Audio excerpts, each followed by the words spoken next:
Okay, so nagkalas tayo ng makina ng TFX. Ang TFX po mga kaibigan ay kamakina ng Sniper, ng MT-15, ng Sniper 135. Yan, yung itong parte na to. Yan, ito. Ngayon, sa tinagal-tagal natin ginamit yan, nagpalit tayo nitong Racing Monkey na super clutch dito. Tapos, parang napansin ko na parang umingay itong ating head. Yan. Sinilip ko to. Ito mga kaibigan ay oil seal. Simpleng oil seal lang yan. Na dito siya nakalagay. Yan. Kung wala kang oil seal dito sa tube mo na to, yan, dito lumalabas ang pressure ng ating langis. Dadaan dyan. Dadaan dito.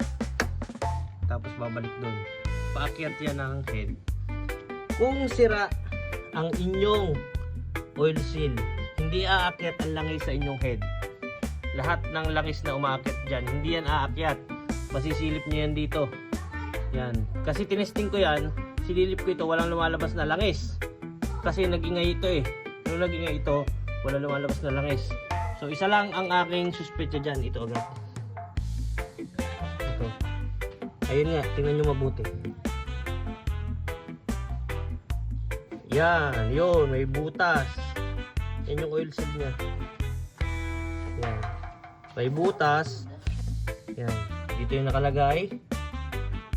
Yan, dito. Tapos, anong nangyayari dyan? Imbis na umakyat ang langis, syempre mabigat ang langis bago siya mapaakyat dyan. Yung pressure, dito lumulusot. So, dito lang sa ilalim napunta lahat ng langis. Yan. Kaya bumili na tayo. Pag bumili kayo nito, napakahirap maghanap ng oil seal na yan. Napakahirap maghanap ng oil seal na yan. So, yung oil seal na yan, mga kaibigan, ay ganito. Yan, ito yung code nya. 93101-10843. Yan. Hindi kayo pwedeng mag-convert nito kasi magkakaiba ang sukat ito.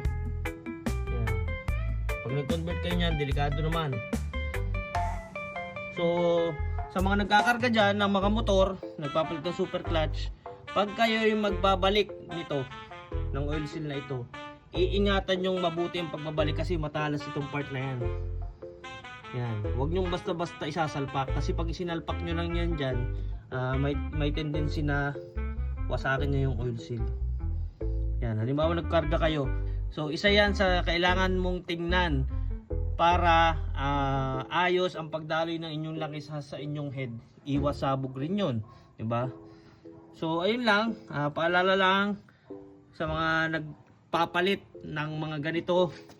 Tingnan nyo mabuti yung inyong oil seal. Kung tinamaan nyo, pag kayo nagbalik dito, yan, pag sinalpak nyo ulit itong crankcase, pag isinalpak nyo ulit, tingnan nyo mabuti kung na-damage ba ito sa susunod yung bukas.